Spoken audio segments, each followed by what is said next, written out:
Breaking చూస్తున్నాం. ఒంగోలులో బాలిక కిడ్నాప్ కేసును పోలీసులు ఛేదించారు. కిడ్నాప్ అయిన 2 గంటల్లోనే బాలికను ఆమె తల్లిదండ్రుల చెంతకు చేర్చారు. తండ్రి అప్పు తీర్చలేదని 13 ఏళ్ల బాలికను నిందితులు కిడ్నాప్ చేశారు.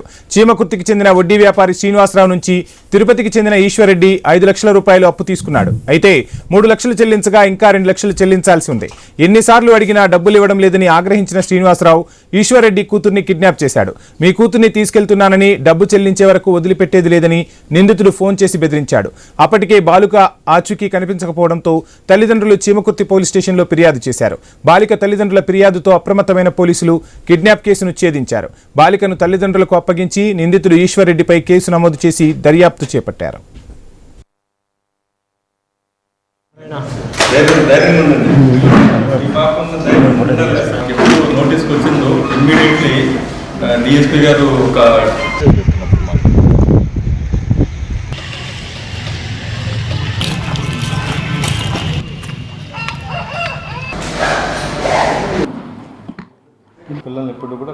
ఇదే అంశానికి సంబంధించి ఫుల్ డీటెయిల్స్ మా ప్రతినిధి సుధాకర్ అందిస్తారు. సుధాకర్,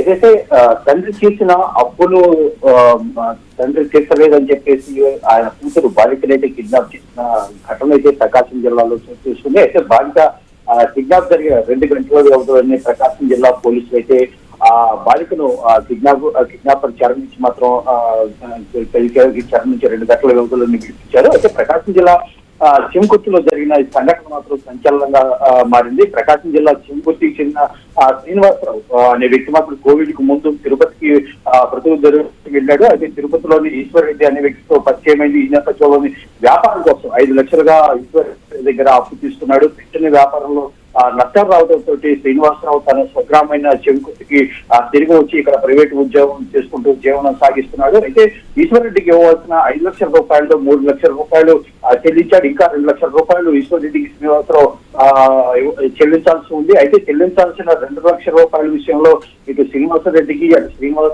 ఈశ్వర్రెడ్డికి శ్రీనివాసరావుకు సరైన స్పందించి లేకపోవడంతో నిన్న చీమకుర్తి వచ్చాడు. స్వాతంత్ర దినోత్సవం కావడంతో శ్రీనివాసరావు కూతురు 13 సంవత్సరాల బాలికను స్కూల్ వద్దకు వెళ్ళాడు. ఈశ్వర్రెడ్డితో కలిసి తెలిసిన వ్యక్తి కావడంతో బాలిక కూడా శ్రీనివాసరెడ్డితో కలిసి బైక్ పై బయలుదేరింది.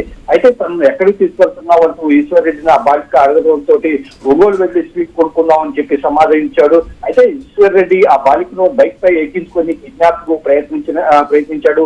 ఈ నేపథ్యంలోనే ఒంగోలు దాటాక శ్రీనివాసరావు కాల్ చేసి నీ కూతుర్ని నేను కిడ్నాప్ చేశాను, నాకు ఇవ్వాల్సిన 2 లక్షల రూపాయలు బకాయి చెల్లిస్తానని నీ కూతుర్ని అప్పచెప్తానంటూ శ్రీనివాసరావుని బెదిరించుకుంటే శ్రీనివాసరావు స్థానిక చీమకుర్తి పోలీసులను ఆశ్రయించాడు. జరిగిన సంఘటనపై ఫిర్యాదు చేయడంతో అలర్ట్ అయిన ప్రకాశం జిల్లా పోలీసు యంత్రాంగం సీసీ ఫుటేజీ తో పాటు సెల్ టవర్ ఆధారంగా ఈశ్వర్రెడ్డి బాలికను తీసుకొని కాలువ వైపు వెళ్తున్నట్లు గుర్తించాడు. ప్రస్తుతం నెల్లూరు పోలీసుల సహకారంతో బెట్రముట్ వద్ద ఈశ్వర్రెడ్డిని అదుపులోకి తీసుకుని బాలికను తల్లిదండ్రుల వద్దకైతే చేర్చారు. అయితే పోలీసుల సమయస్ఫూర్తితో పాటు బాలిక ధైర్యంతో 2 గంటల వ్యవధిలోని ఈ బాలిక కిడ్నాప్ కేసుని ఛేదించినట్లు మాత్రం ప్రకాశం జిల్లా ఎస్పీ తెలిపారు. అయితే తండ్రి చేసిన అప్పులు తీర్చలేని కారణంగా బాలికని కిడ్నాప్ చేయడంపై మాత్రం సర్వత్రా విమర్శలు వెలువడుతున్నాయి. ఈ నేపథ్యంలో బాలిక కిడ్నాప్ విషయంలో ఈశ్వర్రెడ్డిపై పోలీసులు కేసు నమోదు చేసి దర్యాప్తు చేపట్టారు. Thank you Sudhakar. వ్యక్తి మెడికల్ ట్రాన్స్క్రిప్షన్ ఆన్లైన్ సర్వీస్ చేస్తుంటారు. అక్కడ పరిచయం ఫ్యామిలీస్ కూడా వీళ్ళు కొన్ని అవసరాలు దృష్టి అప్పు తీసుకోవడం జరిగింది. సో కొన్ని రోజులకి డబ్బులు ఇవ్వకపోతే ఆగస్టు 15 స్కూల్లో ఈ సెలబ్రేషన్స్ పార్టిసిపేట్ చేసి తిరిగి ఇంటికి వెళ్ళే టైంలో ఈ అబ్బాయి రావడం జరిగింది.